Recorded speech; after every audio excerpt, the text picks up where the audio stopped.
카메라 마지막 시간이라고 볼 수가 있겠는데요. 카메라의 선택과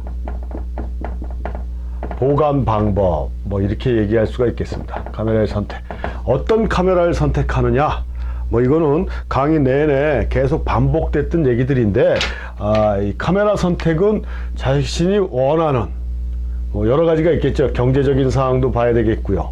카메라의 기능도 봐야 되겠고, 사진의 어떤 대상을 주로 촬영할 것이냐에 대한 사진 주 대상을 선택해야 되겠고, 여기에 맞는 카메라를 골라줘야 된다는 얘기예요. 그러니까 시중에는 특히 기계식 카메라 시절보다는 지금 디지털 카메라에 와서는 엄청나게 많은 종류의 카메라들이 시중에 나와 있습니다. 거기서 어떤 카메라를 선택하는지가 사진을 처음 시작하시는 분들한테 상당히 큰 숙제가 될 수가 있는데요. 그러다 보니까 이제 주변에 좀 사진 좀 했다, 뭐 사진 좀 안다라고 하는 분들한테 이제 물어보고 자문을 구하고 구입하는 경우가 많은데, 그게 뭐 그렇게 나쁜 건 아니지만 또 그런 선택들이 옳다라고 볼 수도 없습니다. 그러니까 제가 사진을 배울 때 카메라를 가지고 있으면 뭐 훨씬 더 배울 때 도움이 되겠지만, 그렇지 않다라 그러면 사진을 어느 정도 배우고 이론적으로 안 다음에 카메라를 구입하는 게 가장 최선의 방법이 아닐까.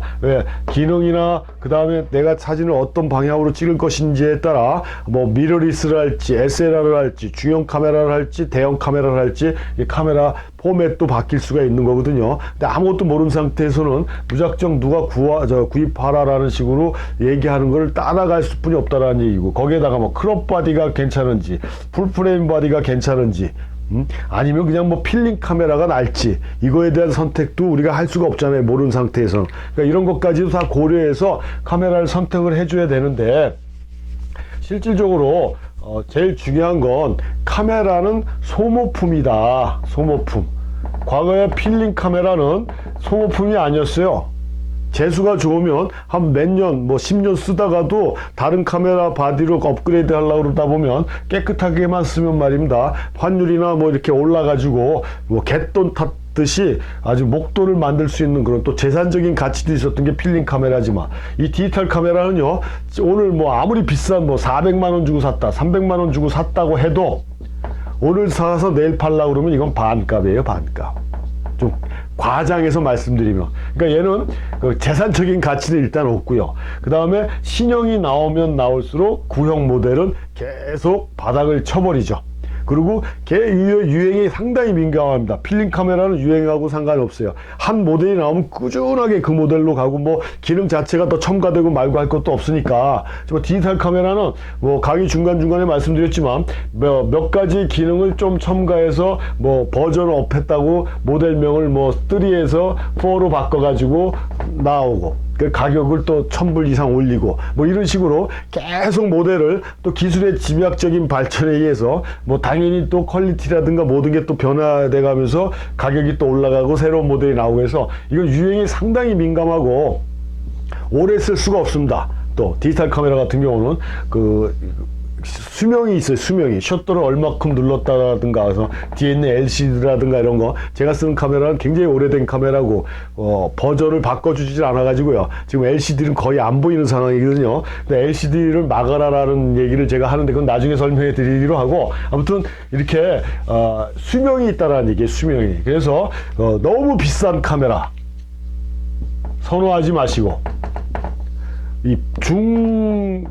보급형, 이 카메라가 가장 무난한 카메라가 아닐까라고 생각을 한다라는 얘기예요. 그러니까 비싼 게 좋은 건 아니다. 렌즈만 비싼 게 좋은 거지만 카메라 바디 자체가 그렇게 비싼 게 무조건 좋은 건 아니다. 쉽게 예를 들면 제가 캐논을 많이 쓰니까 많은 분들이 캐논 5D가 이제 중간 형태라고 얘기를 합니다. 제가 보기에는 아주 최고급 같은데 그거보다도 더 고급형들이 있으니까 5D가 처음 나왔고, 그 다음에 마크 2, 뭐 마크 3, 마크 4, 지금 뭐가 나오는지 모르겠어요. 나왔는지 안 나오는지 마크 4까지 있는지 몰라요. 여기까지 나왔는데, 요게 이제 뭔 특징이 있어요? 풀프레임이라는 특징을 갖고 있죠. 그 다음에 요즘 뭐 메가픽셀이 엄청나게 커졌어요. 제가 모르겠지만 20이 훨씬 넘죠. 이렇게 넘고, 그 다음에 뭐 동영상 기능도 있고, 그래서 요즘 TV 같은 걸 이렇게 보다 보면, 특히 야외에서 촬영하는 거 보면은 캐논 카메라들로 촬영을 많이 합니다. 동영상을. 스틸 사진, 정사진 찍는 게 아니라, 이런 기능까지 포함돼가지고 카메라 가격이 엄청나게 올랐습니다. 근데 요 가격대가 정확하게 모르겠어요. 뭐 바디만 뭐 한 3,500에서 4,000불 정도 하는지 3,000에서 3,500불 하는지 아무튼 3,000불대는 넘어요. 근데 6D라는 게 있어요. 6D. 얘도 마찬가지 풀프레임입니다. 메가픽셀도 이 5D 마크4보다 그렇게 큰 차이도 없어요. 기본적으로 기능적인 설명이라든가 이런 게 조금 기능 면에서 조금 차이가 있어요. 이 가격은 1,000불대예요. 1,200~300불인가? 바디만. 그럼 저 같으면 어느 걸 사겠어요? 이걸 사겠다는 얘기. 뭐하러 3,000불 넘는 돈을 이걸 사겠냐는, 이걸 가지고 있다라고 해서 내가 사진을 잘 찍느냐, 잘 찍지 못한다는 얘기입니다. 이거 가지고 시작을 해도 크게 문제가 없어요. 근데 또 하나 재밌는 건 요거 풀프레임이에요. 크롭바디들은 이거보다도 가격이 더 떨어져요. 가격이. 그럼 실질적으로 저는 사진을 배우시는 입장이라고 그러면 항상 했던 얘기지만 크롭바디나 풀프레임이 우리 육안으로 볼 수 있을 정도의 퀄리티 차이가 나지 않는다고 그랬어요.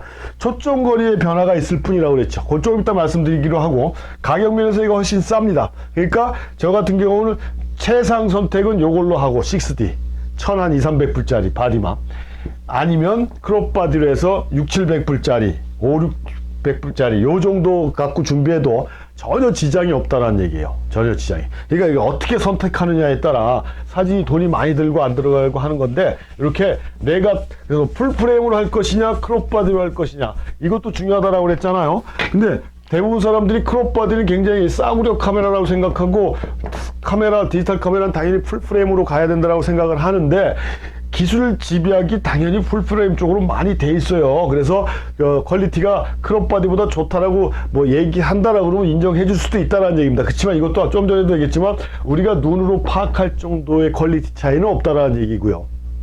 크롭바디는 단지 렌즈 이미지 센서 크기가 우리가 사용하는 풀프레임보다 이미지 센서가 좀 작다 보니까 렌즈의 초점거리에 대한 개념이 조금 바뀌었다는 얘기예요. 그래서 뭐 크롭바디에 사용하는 렌즈가 50mm다. 그럼 우리는 풀프레임에서는 얘가 표준 렌즈에 해당되는 거지만, 이 크롭바디에서는 얘가 65mm에서 70mm 정도 해당되는 준망원율에 해당된다는 초점거리로 변한다는 거. 요것뿐이 없다는 거예요. 그래서 내가 만약에 야생동물 촬영이라든가 원경을 주로 촬영하는 이런 스포츠 사진을 찍는다든가 한다라 그러면 저는 풀프레임보다는 크롭바디가 좋겠다고 생각해요. 왜?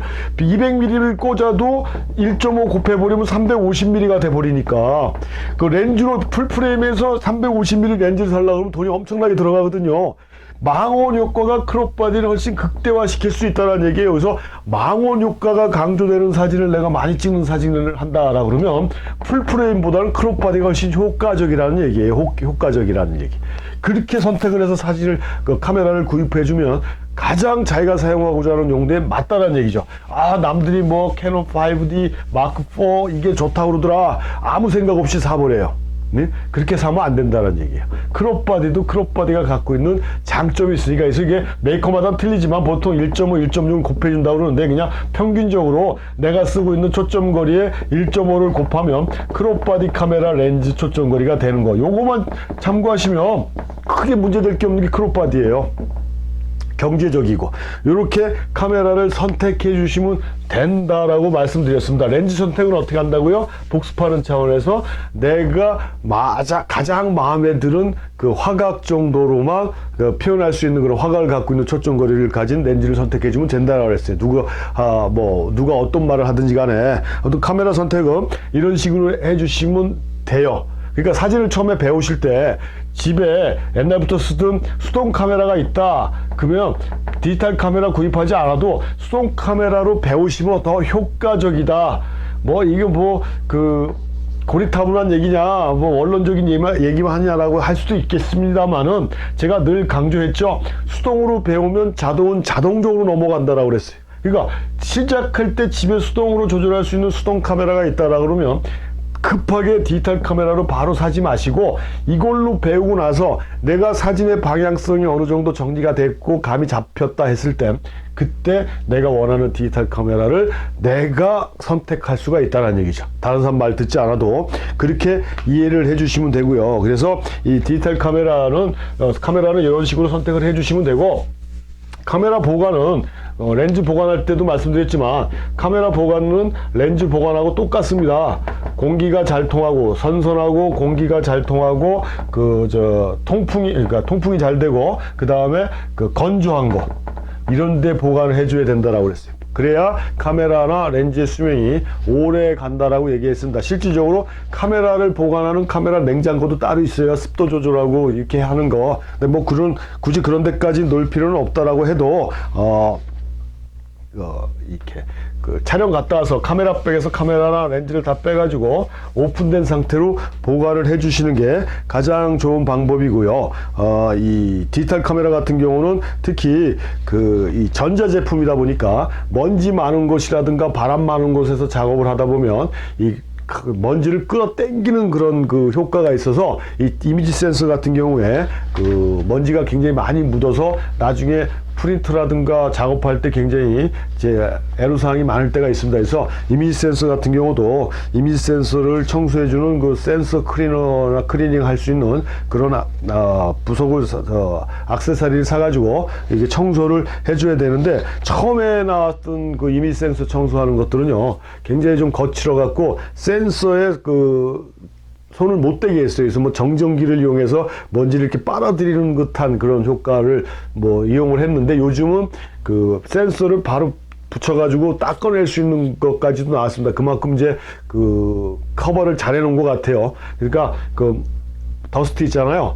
가스 나오는 거 말고 그거 이미지 센서 쪽으로 불어버리면 큰일 납니다. 얼룩져 버려요. 그러니까 그냥 에어브러시로 이렇게 불어내고 그다음에 센서 클리너로 이렇게 닦아주고 해주면 되는데, 너무 자주 닦아줘도 더 문제가 될 수가 있습니다. 그래서 어느 정도 묻은 먼지는 그냥 눈 감고 넘어갈 수 있는 그런 알향을 갖고 계셔야 되고, 카메라 바디나 렌즈는 세무 같은 거를 이용해서 이렇게 닦아내주면 그렇게 큰 문제는 없다. 그래서 관리 자체가 필름 카메라 기계식 구조로 되어 있는 것들은 그냥 이렇게 닦아주고 털어주면 되지만, 디지털 카메라 같은 경우는 전자 제품이다 보니까 좀 더 세밀하게 해줘야 되고, 이 디지털 카메라 같은 경우에 보면은 메뉴에 보면요 이미지 센서 클리닝이라는 기능이 있어요. 클리너 할 수 있는 거. 근데 문제가 정확하게 모르겠지만 이미지 센서 이렇게 흔들어줘서 먼지를 떨어뜨려 준대요.